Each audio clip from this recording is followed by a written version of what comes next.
That's bad.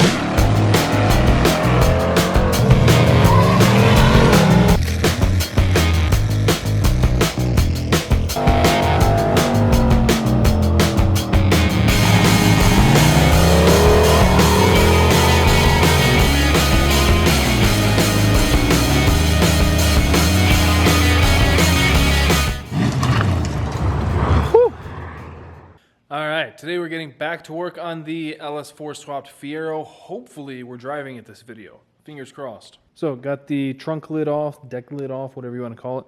The hood. Had to fix a couple things on that where the wind... But that is all fixed, so we're looking good there. Got the roof of the motorhome on. Just have to get the AC back on, the vent over the fridge done, and then we can kick that thing down the road too. I have had this car fired up a number of times now. Slowly getting things sorted out on it. We're pretty good. Let's see. It should, if you remember from the last video, there was an issue where like the starter was hanging up on the flex plate, things like that. Got that, I think, all figured out now.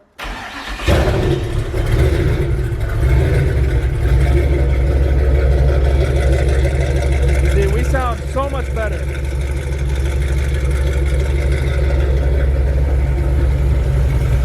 So much better.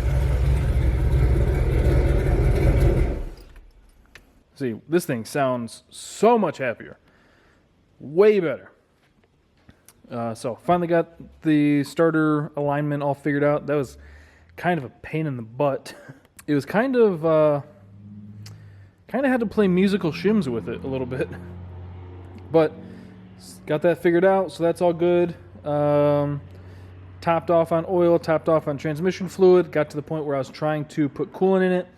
Because of the wonky system we got going on here, there's no good way to fill it because the cap off the factory LS4 water pump is into, like, it's real dumb, just kind of unlucky the way it worked out. But there's a bolt here, or a nut, I guess, for the bracket that is directly in one of these pegs, so I can't get this out. So I couldn't effectively bleed the cooling system. So I was talking to the guys from Pickard Performance, and what they do is, not all the time, just in situations like this, they make this bracket that bolts to the head. You pop the freeze plug out, bolt it to the head. It's all O-ringed there, and it has a little tube coming up to another radiator cap, and you can fill the block and everything through that. So I ordered the pieces and whipped up my own. Turned out pretty good. So I need to get that freeze plug out, get that thing sealed up, bolted to the head, and hopefully, fingers crossed, that eliminates all of our cooling system issues. I'm hoping. Like I said, I'm not trying to reinvent the wheel. I'm just taking things that other people have done that have worked, and I'm like, let's just do that. Nice and simple and get to the point. I do have the center console torn out of the car, and I've got the wire to the screen all ran.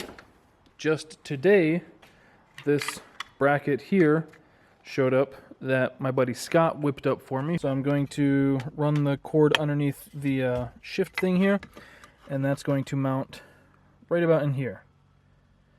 That way the screen is nice, easy to see, but it's concealed out of the way. About like that, give or take. So I got to get that coolant fill neck bolted to the head, which hopefully it's not too much of a pain in the butt to get that freeze plug out. Once I get that bolted up, we can fill this thing with some coolant, probably just water for now while we check for leaks. I can get the Holly screen all situated and in place, and then we test drive the car, tune on it a little bit, and then call Sean and be like, hey, come pick up your hot rod. We are so close. All right, it's not screwed in yet, it's just set in place, but I think that's looking pretty good. Once it's screwed in, it'll be on a little bit more of an angle like that, so it's a little bit easier to read. And then you just drive in, boop, nice. Hell yeah, I am so stoked with that.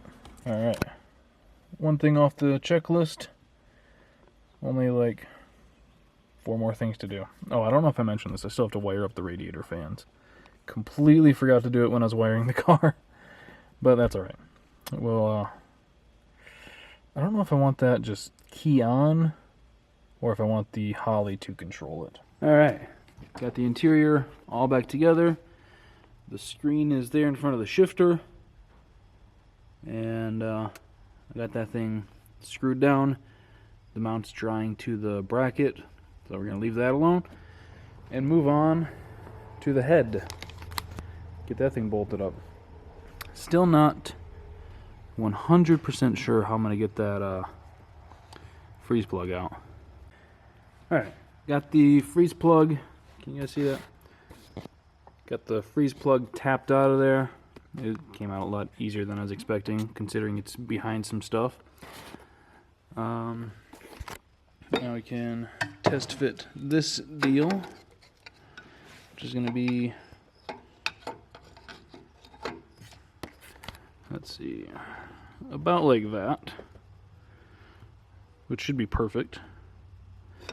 So I just need to get some sealant on this and hope that when I go to put it in there, I don't wipe it all off and get it bolted on there.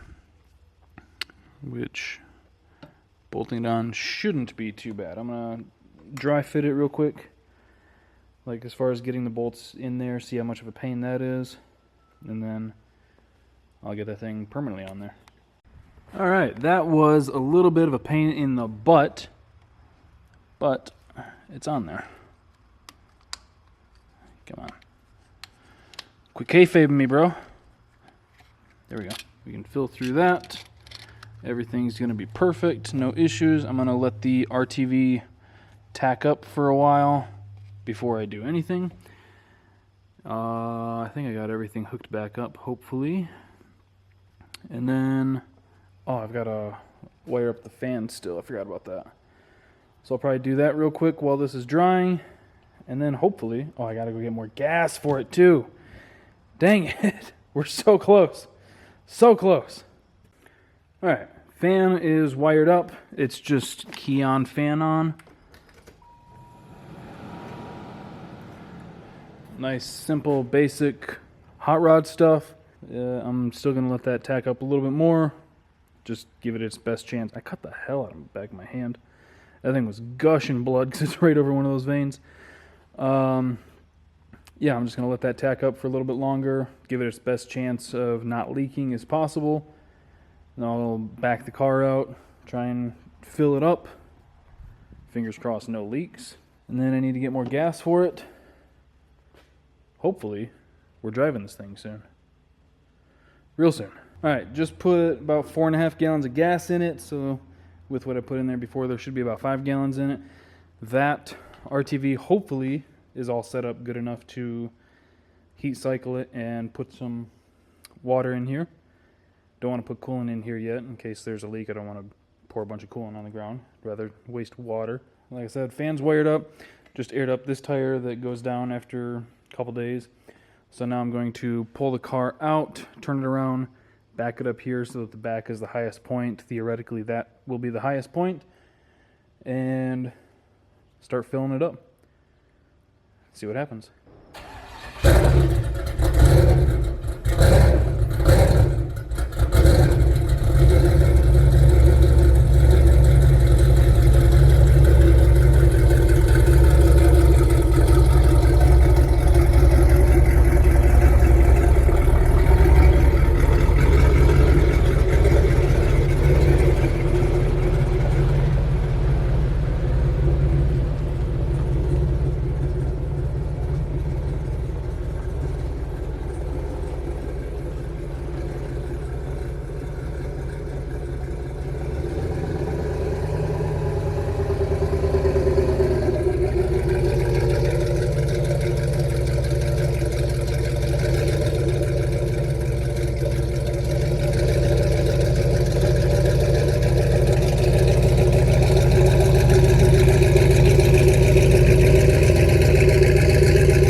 It's one of my favorite things in the world when I can back a fresh build out of the garage and there's no new drips or anything anywhere. Best feeling in the world. Let's put that self-tapper down in there for right now so we don't lose it on the road somewhere and blow someone's tire out. Double check shift linkage. None of those have come loose. That all still feels good.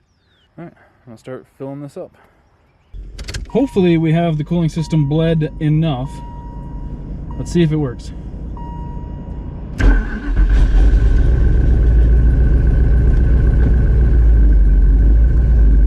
The shift points are probably going to be way off. But if we can at least make it down the road and back, we'll have some data. Logging, start log.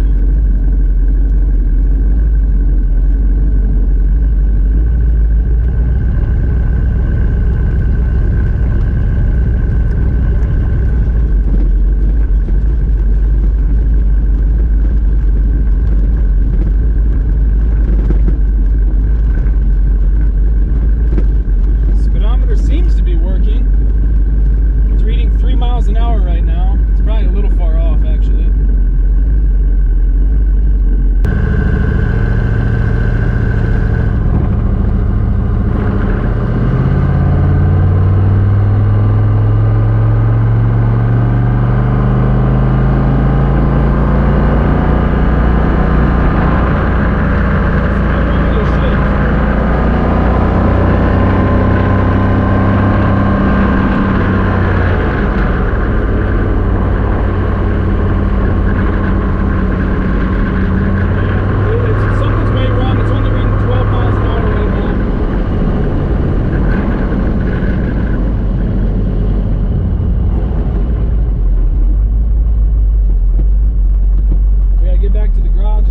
Pretty warm too.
Alright, made it back to the garage. I'm going to call that, as far as first drives go, a successful one. We made it down the road, made it back. Nothing catastrophic went wrong with it. There's just some stuff we got to tweak. I got to figure out. I looked up the gear ratios that are supposed to be in this trans and put them into the computer. It seems way off. Like, the fastest it said we got up to, I think, was 14 miles an hour. And realistically, we probably got up to like 40, give or take.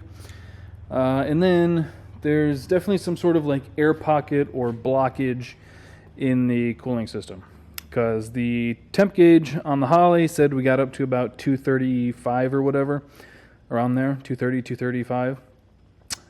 The radiator at the front, nice and cold. The coolant pipes underneath the car, nice and cold. Engine, quite uncold. So I don't know if the like thermostat is blocked or something, or like it's stuck and doesn't want to open, or issue with the water pump maybe. I can see at idle the belt spinning the pump, and I know that it's spinning it the right way. So I don't know if it's like a severe air pocket in the engine, which is entirely possible, or something else. So I'm gonna let it cool off. I'll get the car lifted up. I'm gonna pull the thermostat housing off, check the thermostat, And then I'll probably pull the other side off also and blow through it just to make sure that the lines aren't clogged anywhere, and that's all good. I might have to find another way to bleed this cooling system or like fill it. I don't know. It's kind of a pain in the butt. But we did get to take this thing down the road. It sounded good. It felt like it pulled pretty good in at least first gear because we never got out of first gear. Honestly, no major complaints, just minor annoyances that hopefully doesn't take another 2 weeks to figure out. So hope you guys enjoyed the video. Thank you for watching. Thank you for subscribing, clicking that bell to get notifications. I'll see you guys next time.